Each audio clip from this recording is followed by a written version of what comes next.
only be half a weekend of footy, but it seems to have had double the impact on the 360 agenda. Collingwood stocks continue to slump.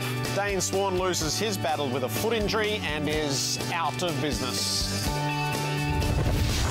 Mick Malthouse tries to diffuse the boiling tensions around his demeanour and coaching by adopting a more conciliatory approach. And another retirement. Dom Cassisi to saddle up just once more as his time with the Power reaches a rather sudden end. I'm Gerard Whateley, he's Mark Robinson. This Thursday night, it's footy from all angles. I was listening to you. Hello, Robbo. I was waiting for you to finish. I was just looking. That's not a bad-looking page. That's what I was just looking at. The words, Robbo. No, it's all about presentation as well. And the league teams, all the boys. That was a really good show there. How are you going? Good. Look, Dom Cassisi's given us access tonight to his farewell speech to the teammates behind closed doors. So we're going to talk to him, but before we do, we're going to give the most intimate view of a retirement that I've seen. Have you really? When have we got it on the show? Shortly. What's that mean? In about 12 minutes. It depends how you go, maybe about 15. If I waffle on too much. Well, I'll try and get through it quick, because I haven't seen it, but I've been told by... You're the second person to tell me this is just unbelievable footage of retirement, and we've had a couple this week. It perhaps raises a bigger discussion on how difficult football is to play these days, and when you lose that fight, you don't wait to the end. You do it now. But anyway, don't ask me something else. What are you looking forward to? I'm looking forward to a courteous Mick Malthouse this week. I think Mick tomorrow night after the game, win, lose or draw, I think Mick will be.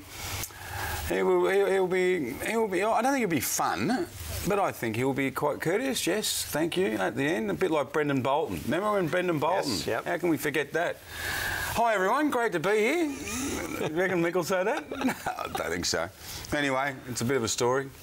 Cameron Link spoke tonight. We talking about that as well? Yes. God, we've got it not missing much, are we? We've got a bit to get through. What are you looking forward to? I'm looking forward to Sunday twilight. I can't wait to see the Bulldogs and Essendon play. So they played earlier in the year, round 7. Essendon won by a kick and a half. It was in the balance all night. The Bulldogs had so many chances to win it and weren't able to. They are both significantly better now than they were then. They're both coming off wins which have been hailed by those internally as breakthrough matches, and now they run into each other. Essendon with loftier ambitions than the Bulldogs, but the Bulldogs with no less worthy ambition. I think it's going to be a great way to close out the weekend. I agree with you wholeheartedly. Okay. The ticket giveaway, we're giving away tickets to that game tonight. That ball? No, that ball's gone. You can't have that. We've already given that away.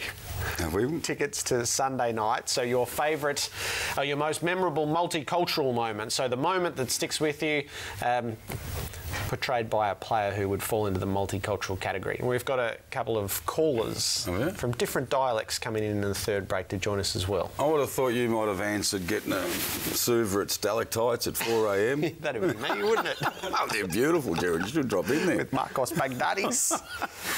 Okay, let's get into the agenda. The hits just keep on coming for Collingwood, who haven't been able to take a trick all week. The extent of Dane Swan's injury, which has been one of the lingering questions of the season, reached a flashpoint on Sunday and has now been resolved in the negative.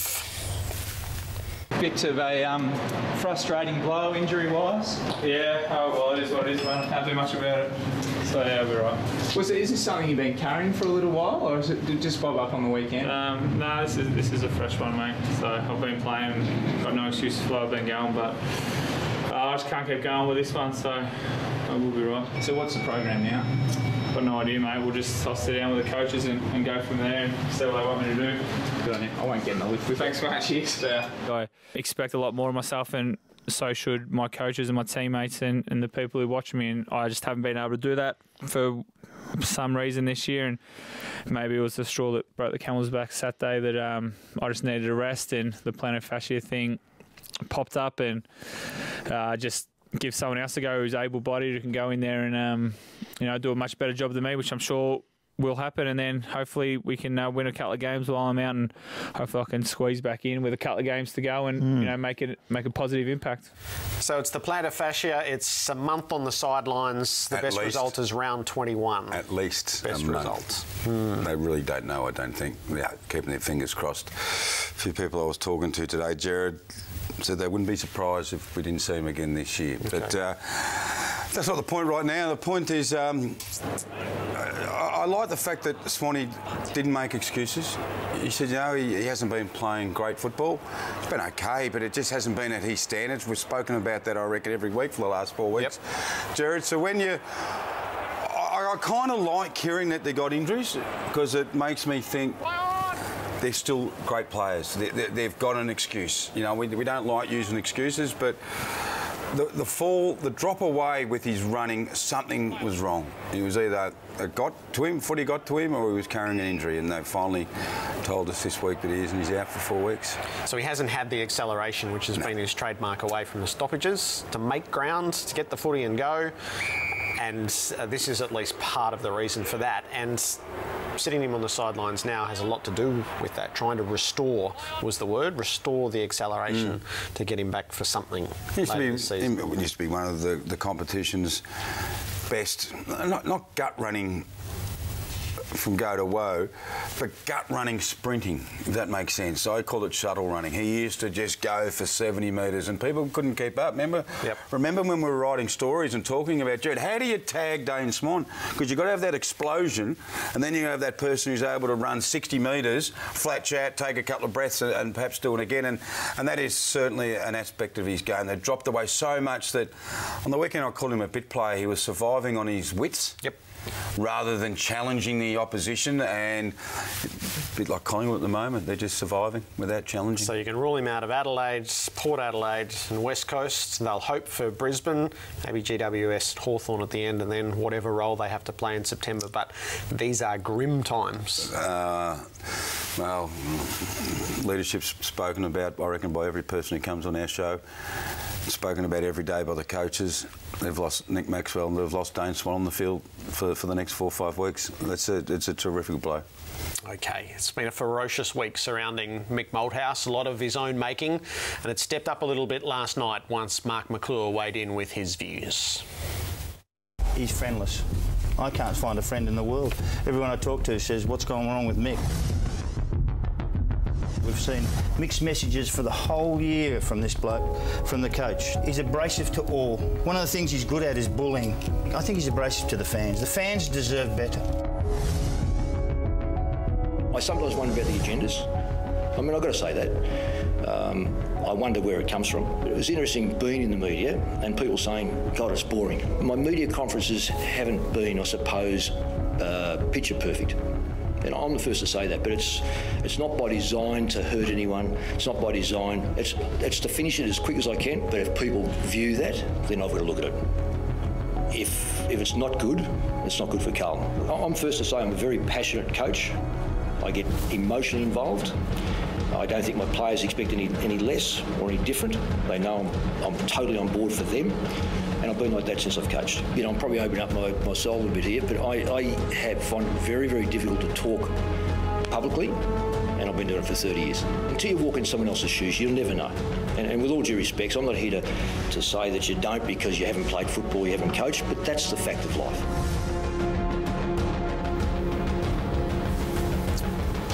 So the questions are all very pointed around Malthouse at the moment, and the environment is one of driving him into a corner at the moment, most of which is of his own making, so I don't excuse him from that. We hold different views on the subject, but we've both been contemplating that.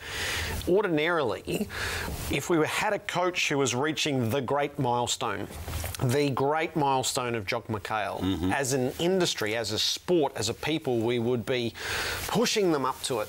We will be desperate for Boomer Harvey to get to the Michael Tuck record when that happens. And at the moment, we have a large portion who would just as soon as see Mick gone and fall short of that record, be out of the game. And that's a strange setup. It is a strange people setup. Passionately feel. Yeah, but yeah, it is. And it shouldn't be like that, but it is. And I agree with you, it's by Mick's own doing.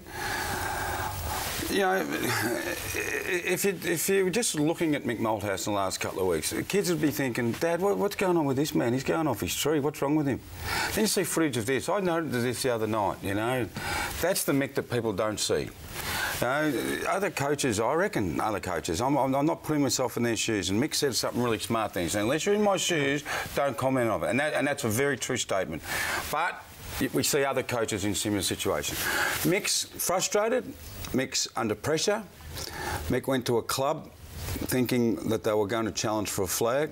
A year and a half into his 3-year term, the president's gone, the CEO's gone, Juddy's probably going to retire at the end of the year. This club ain't going anywhere near a premiership, it's a rebuild, so it's a rethink. And he's really frustrated. And he's been making all sorts of, not crazy statements, but all sorts of left field comments at the moment. And then the Link stuff on the weekend just tipped everyone over. Yeah, I'll say it again, no one barracks for the media, Jared, and no one gives us stuff if me and you get our heads kicked off every week. But when you start going guys like Cameron Ling, that's when people sit back and go, hey, you can't do that. The point is, he shouldn't do that to anyone because they're only human beings. He knows football more than us. He's a coach and probably holds a higher position than all of us. But we're all human beings. We're all equal on that front. Let's treat people with respect. And he can say quite rightly to people in the media, well, you don't treat me with respect.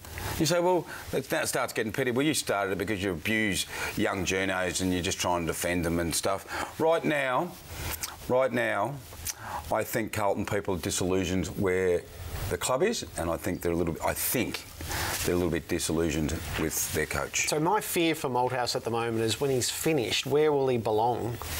Will he belong anywhere? So I've spent the whole day trying to ponder, is it salvageable? Is it partially salvageable on the way to the milestone next year? I haven't decided yet. I've got to decide by Saturday. You're writing a column about it. I've written enough about Mick. Yep. I'm letting this one go through the keeper. Yeah. I don't like cliches, and if Mick can help fix it himself. He doesn't have to do too much. Some of that footage of Mick coaching, when he's going at the players and coming out, I don't give a stuff about that. He's trying to get the best. He knows who he can say that to and not to say to. If that was a player who didn't respond under heavy criticism, Mick wouldn't do that. I think he was giving it to Andrew Walker. Andrew Walker's a competitor, come on, and that's got no issue whatsoever. I actually don't care what he goes berserk in the box. I kind of like it. You know why? Because he's invested and I like that. I don't like it when he treats people like they're something under his foot. All right. And that's not fair. So he can fix that by changing that. But there's a leopard change his spots at 60. He'll have to make an effort, and then if he makes an effort... Generally, everyone else will. Everyone else will have to make an effort with him. I hope we can. These changes that have just bobbed up here, I will just mention Cameron Wood is into the Carlton side. So he hasn't played since round 22, 2012. He was playing for Collingwood at that stage. This is his 10th year. This will be his 65th game. Resilient? Patient to a fault. He gets a crack because Warnock's lost all form over the last fortnight, the Blues are saying. He has. There you go. Brent Harvey is going on. So in a week which we've had so many retirements, Brent Harvey is going to go on into a 20th year, and it will put him in sight of the great record of Michael Tuck. Age it's not a factor to me. It really isn't. I go out, I feel like I'm probably 30 years old. I go out and I love the game. I love training with the boys. I love coming to training. I'm really passionate about it.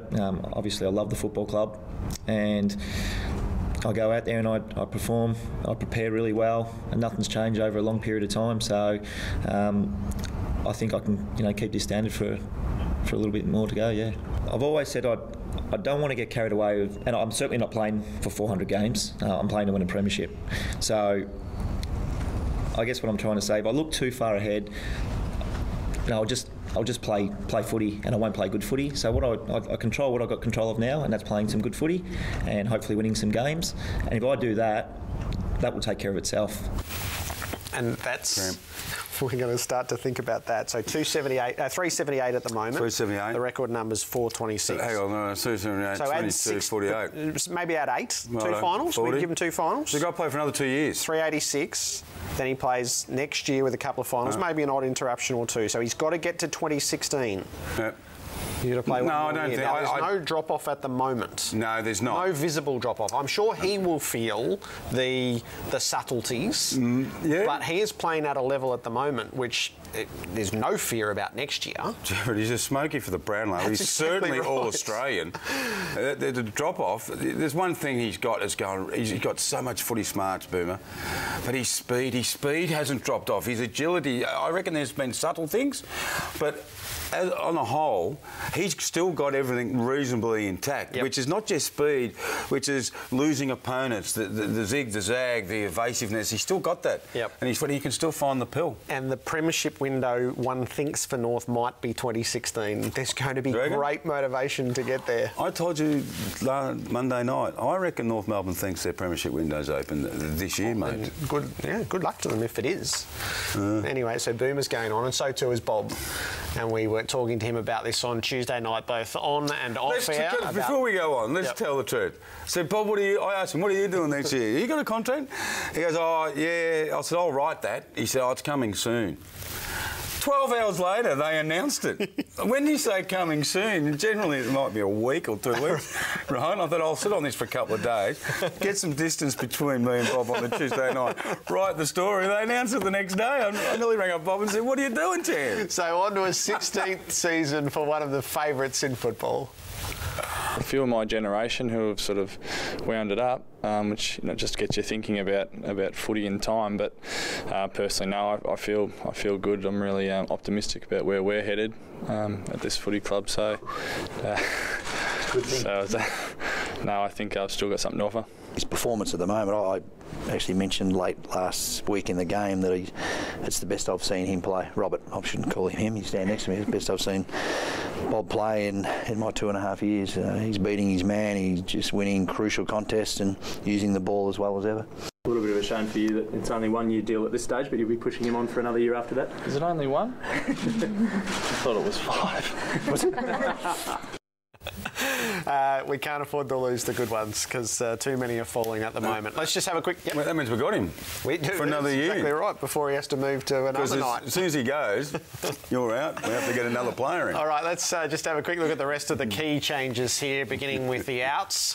Blitzarves has been managed by the Cats. Mitchell lost his place for Port Adelaide, so too did Donnell. Hickey lasted only the 1 week. He misses with a knee injury. Now, Fremantle here, Sandilands with the back, Ballantyne suspended, and Pearce has been omitted, while Whitfield is going to miss for the Giants with the shoulder. I should have said Sandilands, brackets, out, because we're not flying him to Melbourne to play St Kilda, close brackets. Conservation. Really? Grand final? Nah, he's not playing. He's got a bad back. Yeah, no worries. No worries. But this is the beauty of where the clubs are, Jared, at the top of the tree. They can pick and choose. They can rest players and prepare them for further down the track for more meaningful games. And that's no disrespect, but St Kilda, that's where St Kilda is, and that's where Fremantle is. OK, the ins, they're loaded here for the Bulldogs, so we'll come back here to Cooney and Griffin, and for Essendon, Goddard and Hibberd, so that match is really stacked up. McFarlane only missed the 1 week, so that's significant. Kennedy Harris a chance to come back for the Demons. Stokes, the Cats were thinking conservative, but for the moment they're going to play him on Saturday night. Cassisi comes back to his farewell game. We'll talk about that. Butcher is back for Port. They probably need him to pan out between now and the end of the year. And then the Giants are going to add a couple, Boyd and Patton, as well as Josh Hunt to play his old team. This might be a career period for John Butcher. Yep. Really mean that. If this could pan out in the next few weeks, what a difference that would make to them. So for him and for the team, for the Bulldogs, one of the key things of what happened last week was it was without Cooney and Griffin. And now they come back to provide some real steel when they're going to need it against Essendon. So this is a twofold win in a way for Brendan McCartney. Yeah, it is a twofold win, Jared, but it can also be considered... I'm sure Brendan McCartney would be saying to the young people who played last week, don't just because Cooney and Griffin are back, don't change your mentality. We need the same mentality. They're great players. Griffin's a gun and Cooney's coming to an end, but he's been a really important player. Brendan McCartney should say to these young guys, don't worry about them. They're coming in to help you. Yeah. You're not helping them. Don't lose that sense that this is your team. Don't lose the edge. It's your team. No, so that's what I'd be saying if I was Brendan McCartney.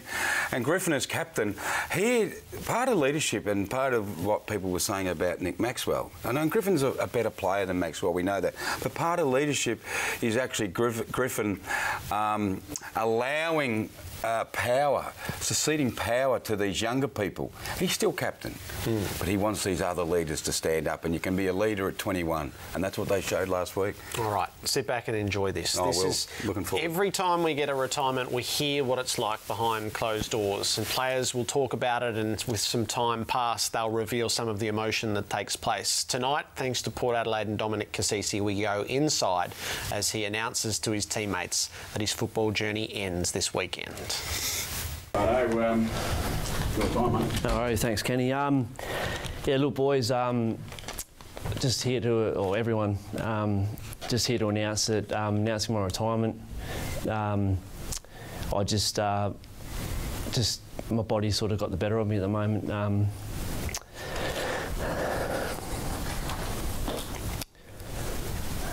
If I break down, they're just crocodile tears, all right?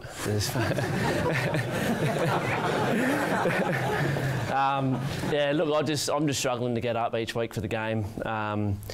You know, we had a chat pretty early on in the year. It's probably around 6, 7 or 8. It's around there where we knew it was going to be my last year, and try and play a few games and maybe rest up a bit to try and stay fresh throughout the year, but it just hasn't really worked. I've just gone in games a bit sore, and the pace of the game, really, I'm just battling, you know.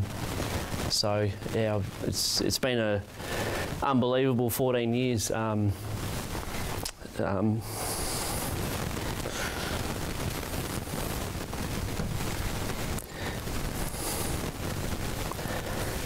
Coming in here every day.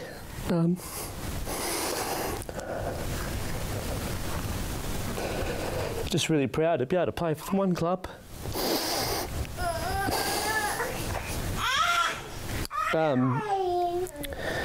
Just grateful that I was able to get drafted. You know, when you get picked up, it doesn't really matter what number you go, but you just get given an opportunity. And you know, you need a bit of luck along the way with injuries and stuff, but you just got to try and make the most of it. And I've been, you know, pretty lucky with injuries, and I've just really loved every minute of the journey. Fortunate enough to be honoured to wear the #1 jumper for the club, you know, and be the captain for a while. As hard as it was just such an honour, and I never, you know, we went through some tough times all together, but I always just felt it really enjoyable to be able to do that. And Boki, the feeling you get when you put on that jumper, I don't know where you are. Yeah, mate, it's unbelievable. You can't describe it, and that's something I'll always cherish as well, is just being able to lead you blokes. So, yeah, thanks again for the whole club. I've just had it unbelievable. I've lived a dream for the last 14 years. I just can't thank the club enough. And all you boys, I just love every one of you. And yeah, I'll be as sad as it is. I do feel a bit of a sense of relief, you know, that I just know that I can't really do it anymore. So yeah, thank you very much, everybody.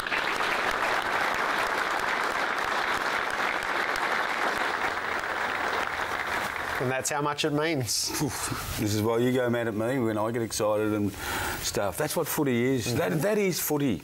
You know, it's part of footy. Playing the game is footy, but talking like that, you know, when he said, I'm so proud to be a one-club person, that's what it means. You know, that was great. Thanks, Port Adelaide. And that's on behalf of everyone watching at home and stuff. That was just fantastic. And thanks to Dom, who's with us now. So, Dom, thank you, congratulations and welcome.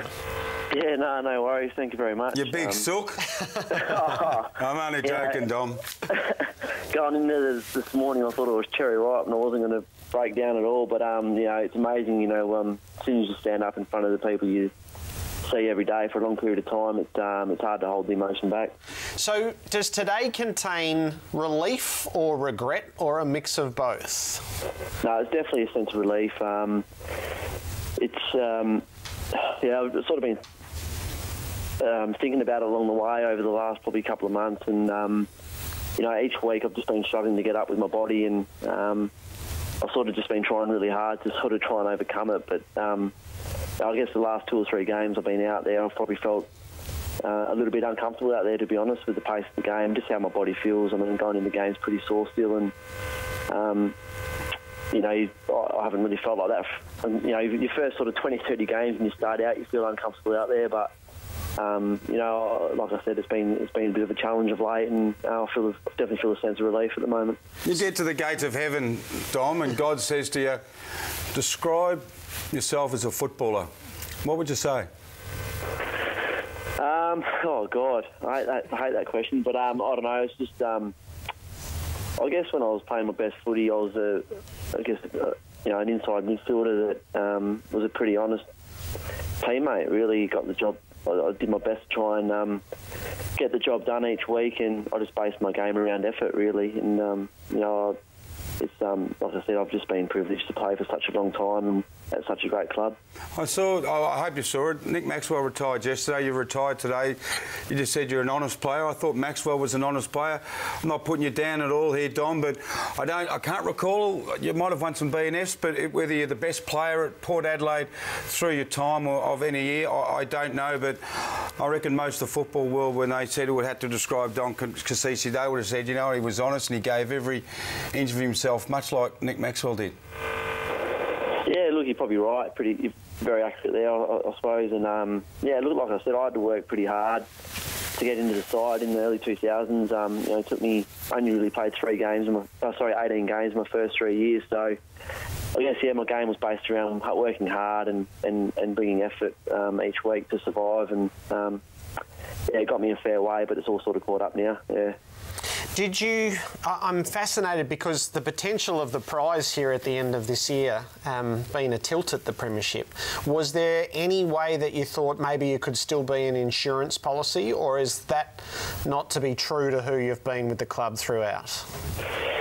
Yeah, look, it's just not... I've sort of... like I said, the last few games out there, I haven't felt too comfortable and too confident in my body, and there's still a lot of footy to be played, and I know there's like 4 or 5 guys that are not beating down the door at the Maggies in the local comp that can come in and probably easily do what I've been sort of doing, you know, of late. So, you know, it's their turn to sort of take the reins, and you know, people have asked, you know, yeah, like you said, is it hard to sort of say goodbye now, you know, leading into what looks to be some finals footy, and you know, it actually made my decision easier. You know, I'm just really happy with where the club's at, and I know there's guys that can come in and they'll take the club forward, and I'll just get just as much pleasure sitting back watching them go at it.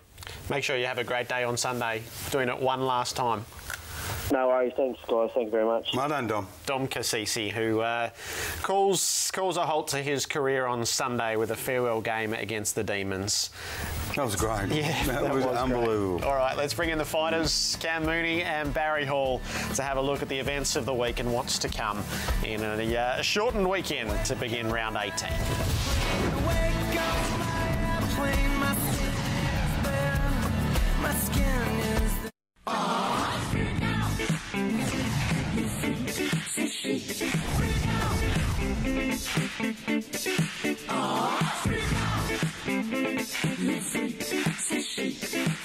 Ablett hooks for goal and kicks a freak. Here's Ablett from the pocket, high ball. Don't tell me. Yes. Goodness gracious me. Oh, he's a light, Gary Ablett. Look at this. Here is the magician at work. He shoots towards goal. What more can you say? Have you heard about the new dance craze? Well, the season is building to this. Round 19 is Freak Week, and the highlight will be the determination of the ultimate freak, the freak-off along the way. A freak-off? The quarter-finalists are going to be announced here on AFL 360 over the next few days, and we are in your hands. The first quarter-final, as we narrow 8 freaks down to the ultimate, is Gary Ablett Senior versus Gary Ablett Junior. And it is totally on your vote. So head to foxfooty.com.au. G'day, Cam. Hello, away. Cameron Mooney and Barry Hall. How come we've gone the Ablets against each other? The other 6 must be good. Well, Buddy's got to be one. I'm assuming there's a random draw to all of this. So on Monday night you'll have a result, and Wednesday and Thursday. John Coleman's a freak. You'll see the 8. Are they modern days? And right through time. It's no statute of limitations on freakiness.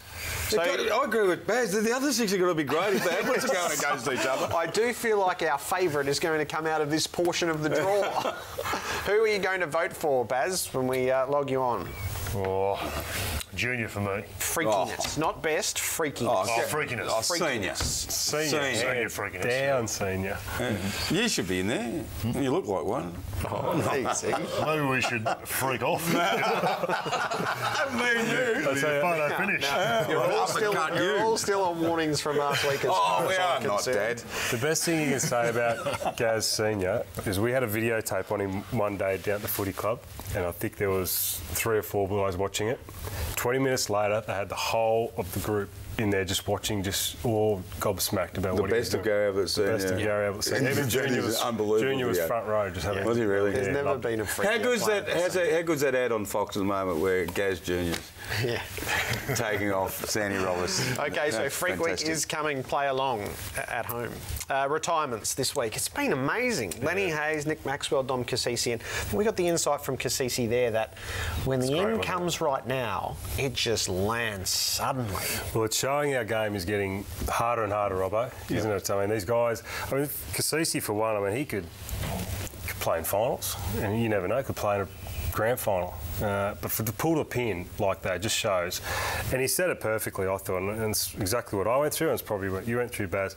You play the game and you realise you just can't keep up anymore. Do you feel that you're going to let the team down? Yeah, you think, oh God, if I'll embarrass myself, I'm going to let the team down. These young kids are just zipping around me, and you look foolish, and you feel it, and that's exactly what he said there, and he was spot on. Most things that happen later in your career is they cut up tapes and they show you on a Monday what you should have done, what you shouldn't have done, and geez, I was just dreading at the end of my career because turning up on Mondays. I could hardly chase at that stage. I was putting all my effort into kicking goals, and I couldn't chase, couldn't tackle. The body just couldn't keep up, and you're forever dreading going in there Monday, saying I just can't give them everything they want. Luckily, they took it easy on me, but you do know, quick smart, that what you can't do keep now up. is you're in there from Monday morning, 8 o'clock, and you leave at 4 o'clock in the afternoon, and you do rehab, prehab, all these types of things, and it just wears you down. It mentally just gets the better of you in the end. I know you would have cried at your. You would have cried. No, I didn't. You didn't cry. No, I was good. Yeah? I was very professional. Yeah? Did you? It's not a moment to be professional. Come on, did you cry? No. Did you cry? No. So Cassisi gets one more day at it, which I love. Nick Maxwell shortchanged on that front because injury got him. Lenny Hayes plays out the rest of the year. So it really does give a focus to St Kilda's remainder of the season, which there's no pretending it's any different to how it is, but this gives them a reason, the Saints fans. This is nice, I reckon. Yeah, it is good, and Lenny Hayes is a much-loved player there, and look, he's a much-loved player, not only in the club, but in the AFL community as a whole. I think we know what sort of person he is. He's a fantastic person. He's a great leader. He's obviously a really good footballer. But, there's very few players you get like this that everyone loves them. No one's got a bad word to say. Why do we love him? Why do we love him, Baz? Moons? Well, I think he's just such an honest player. So he's hard as nails. He's very honest. And you see his interviews and you can tell what sort of person he is straight away. There's no hiding. There's no fakeness about Lenny Hayes. There's not. So people can relate to him. And that's why everyone loves him. He'd be the kind of guy that he'd take pay cuts just to keep everyone else happy at the footy. And that, to me, just shows what an amazing person he'd be. So Hayes will finish at the end of the year. Nick Riewoldt is in a difficult phase. It's just so hard at the moment. The question was posed today whether he had any intentions of pulling the pin at the end of the year, and certainly Alan Richardson was having none of that.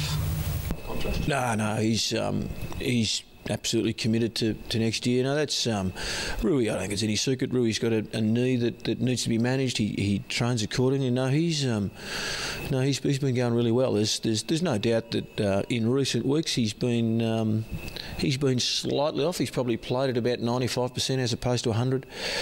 He still adds enormous value to our team in many areas. Most importantly, the role that he needs to play as a key forward. So he's still been really positive there. But no, he's really keen to continue to play, which is fantastic for the club. Would you adjust his role for the time being? Yeah, I would. I really would, Robbo. And I think it's time now they had a look at what else they have down in their forward line. Allow him to play, and we saw it against Carlton a couple of weeks ago, where he played that high half forward, roamed around, went down back, got intercept marks, ran through the middle of the ground, kicked the ball inside 50. Allow him to do that. And it's like the Richo role a couple of years back when Richo's playing high and on the wing, and they need to see what Stanley can do. They need to see what this young Josh Bruce is going to come back into the side this week, who's over the last couple of weeks taken 20 marks in the VFL and kicked about 4 goals, 7. So he's not a great kick, but he marks the ball, clunks it very well. There's another young guy down there, Spencer White, which we've been hearing about a lot. He's probably not ready yet, but by the end of the year, they need to give him a game, see what he's like. Right now, every time they go inside 50, they go to this bloke, and they might want to preserve him for later on for next year, but to me, he's getting double teamed, he's getting banged up in those scenarios, he's getting frustrated because the ball's getting kicked over his head and at his feet. So why not just let him enjoy the next 7 weeks, 6 weeks, whatever it is, get him up the ground, see what these other boys have got, because they desperately need to see what else they have next year. Well, the other one is Tom Lee. He's been brought to the club to be that key post. You did right. I reckon they've got to put Stanley and Tommy Lee and say, this is your forward line for the next 6 weeks. Because I watched Stanley, he's hoping to get the football the way he leads. There's no lead with purpose. He's worried about Nick Riewoldt being around. Just give him the forward line and say, when you just stand up, you two blokes, we want to see what you got. It's your forward line for 6 weeks. Nick, you go play up the ground, you float around. I don't even want you to chase blokes, I just want you to float around, enjoy your football for 6 weeks. We know what a champion he is. Yeah, absolutely. You don't want to see him going through patches like he is at the moment. With Jack Riewoldt, and you're an advocate for players switching clubs to refresh, to change circumstance, to get the clean slate. Can it be done another way? So you lived through a highly successful change of clubs a couple of times. Is it possible to still achieve what you talk about by staying? It is. It's probably just more difficult. I think the reasons I left, and I've lived that, was I thought I had a real leadership role at a certain club, and I thought it was just easier to move on and start again. A fresh clean slate, shed all that baggage, and it was all my own behaviour. But if I get a fresh start at another club, and I start acting away as a leader, within 2 years I was in the leadership group of the Sydney Swans. So in 2 years at the St Kilda Football Club, with some of the stuff I did in the past, which all the club and all the players knew about, I probably wouldn't have been in the leadership group. So it was just fast-tracking that, and it probably fast-tracking me as a person. I think Jack Riewoldt, look, I don't know his relationship with the coaches or the football club, but I can just, for mine, I reckon if he did move clubs, wipe the slate clean, I reckon he could better himself just from shedding the baggage and developing him as a person. We know he's a great football player, developing him as a person and as a leader. In his circumstance, are you a stay or go in that? Yeah, I'm a little bit of both. Look, I wouldn't begrudge Jack if he decided he wanted to leave. Or Richmond said, you know what, maybe we could get some really good draft picks and go another direction up in our forward line. But in saying that, you've also got a guy who can kick over 50 goals in a season. They're not trading Jack Riewoldt. No. Jack Riewoldt doesn't want to leave. It's a really good topic of discussion because that's what footy's about, but that ain't happening. Jack's going to be a one-club player, and Jack wants to be a one-club player. Okay. A couple of the others playing this weekend, Geelong. What's the hunt like for form and for percentage out of a game like this, given that's such a tight race? Yeah, really. You can't go into a game thinking, oh, we need to get percentage. I mean, that's recipe for disaster, sorry. Nearly got that one wrong, Robert. You did, twice. So, look, you just go in there, just we've got to play our best footy. All that kind of stuff will look after itself. The end result will always look after itself if you get everything right between the siren going and at the start of the game and at the end of the game. What do they need? Do they need to give more time? I mean, the Kirsten's got the spot at the moment. And it looks like he's going to keep it. They're fine-tuning, aren't they? I mean, they've got their group back together. So what they've got to do is get the predictability. Do they have to play him in the positions that you're probably going to play him in throughout or not? Well, look, I still think they've been doing that anyway. It's just, look, Caddy and Christensen coming back in has been will be a huge bonus for them. It has been already. You know, Selwood's obviously carrying a little bit of an injury, trying to carry a midfield as well, and all those. Steve Johnson. Steve Johnson's another one. Did he have an epidural or not? Do you know? I don't know. No, I don't know. A couple of weeks ago? Don't know. Because he's been banged up and Selwood's has been banged up, and it's coming together a little bit for the Cats. Well, they've got an amazing run home. Now, are they a top 4 side? Well, I'm still not convinced.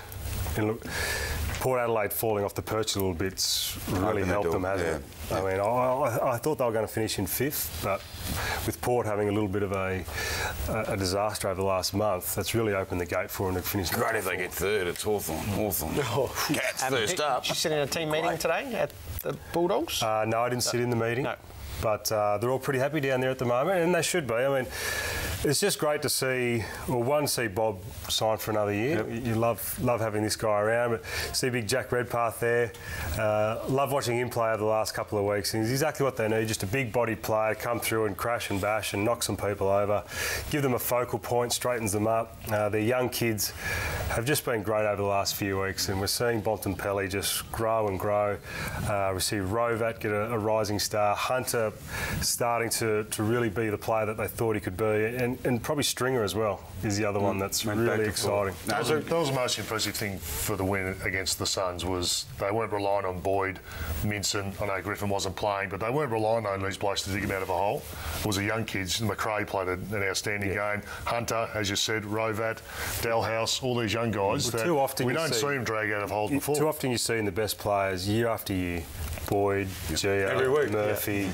Now you're not seeing we're bum tapping. No, we're out of time. We're not bum tapping. No, bum tapping. It's on hold. What about for a week. uppercutting? No, we're doing neither. This is what happens when you take something too far. Okay, so I'm taking it away for a week, and you're welcome to it next week. Enjoy your weekend of footy. No, I got nothing for you. Enjoy your weekend of footy. Away tickets. Bulldogs and Bombers next. And we've got the Multicultural Commentary Challenge coming up.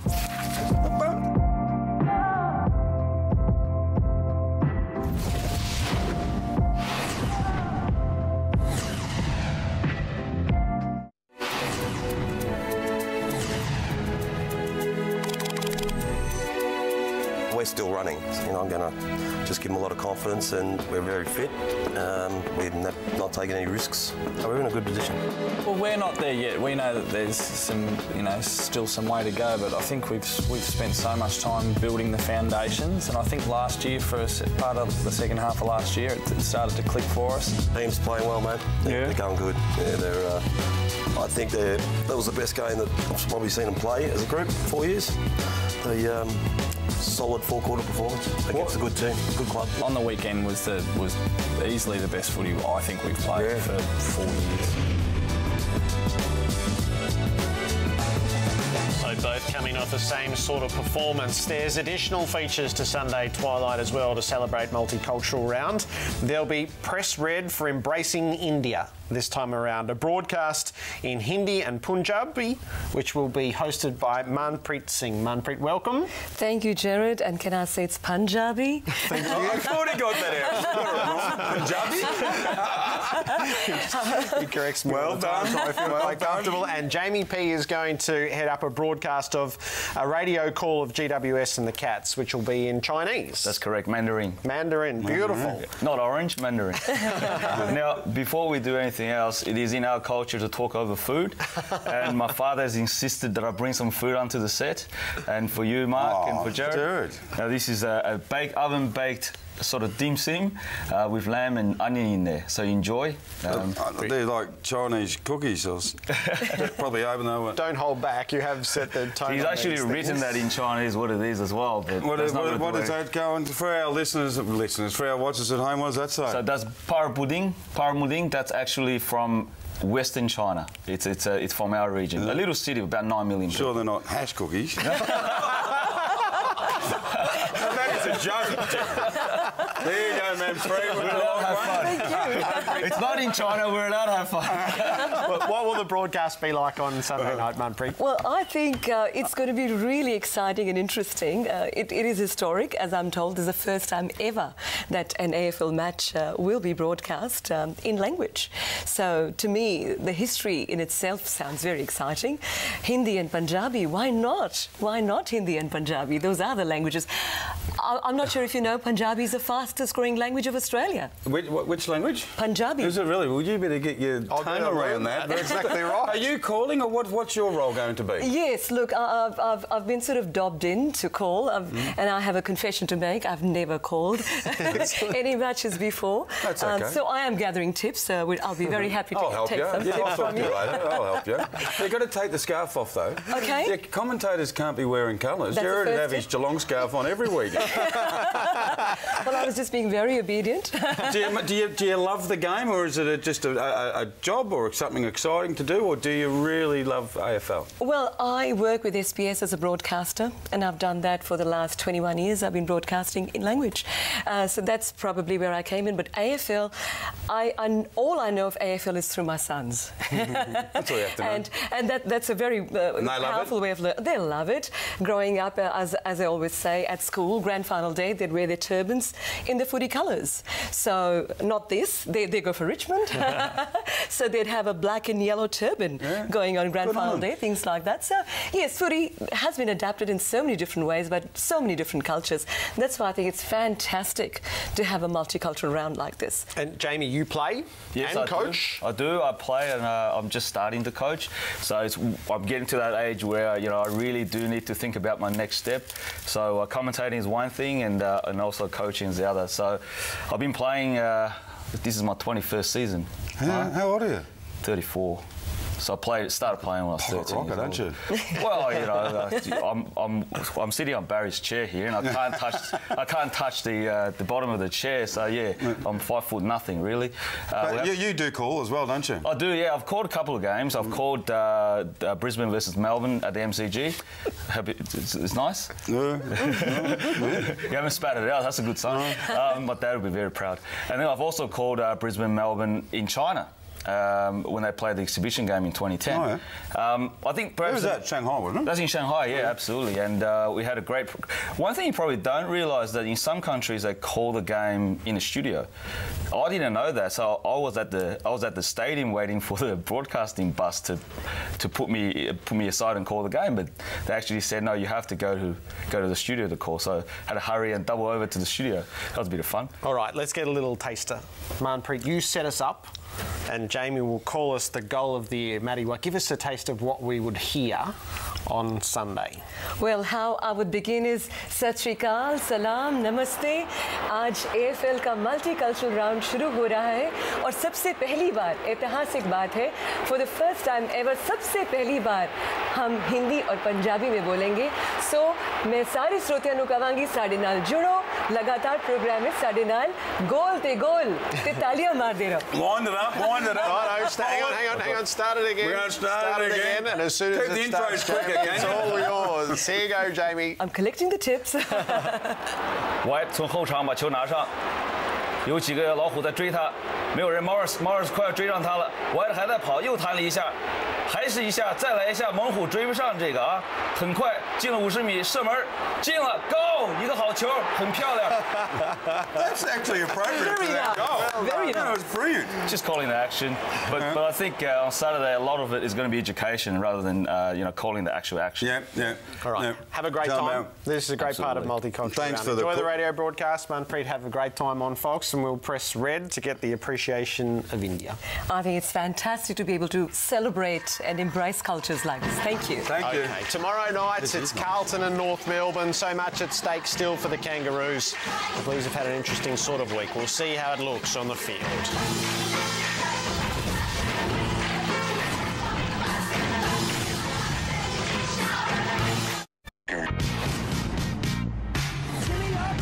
I had my first prostate examination today. Jared, how old are you? 39. You don't have to do it as yet. I've had it. You have? Yep. What, for practice? Taking bum tapping to the next step, I hear. Stop. Never get tired of holding a football. No way. Yeah. Cameron Smith will probably see me on this show because I know he watches it religiously, and he'll think that I'm coming on here trying to pinch his spot. What are you doing playing with Big Bird? He could have headed a few out of the ruck or taken a catch forward.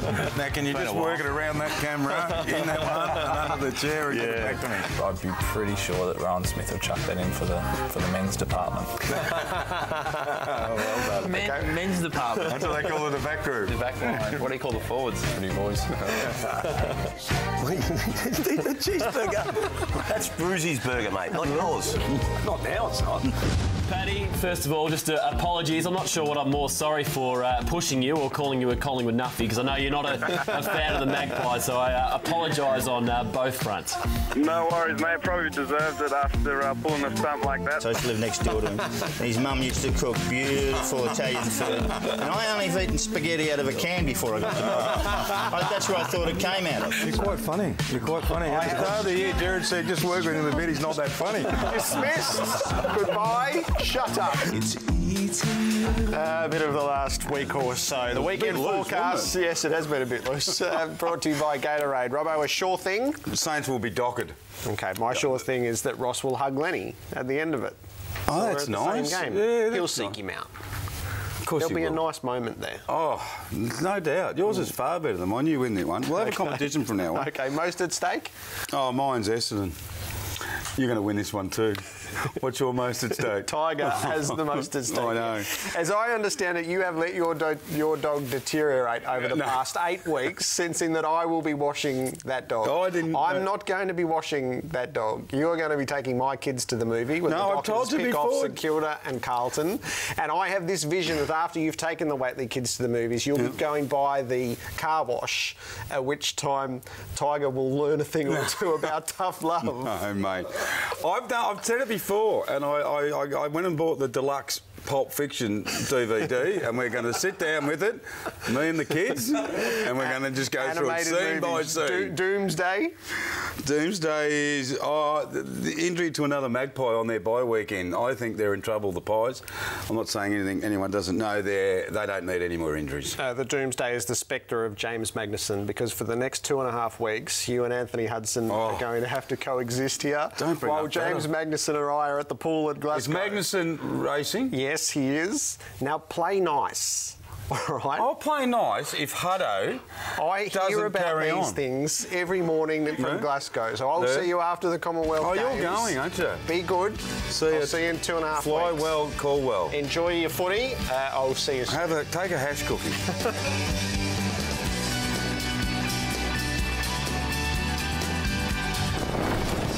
This has been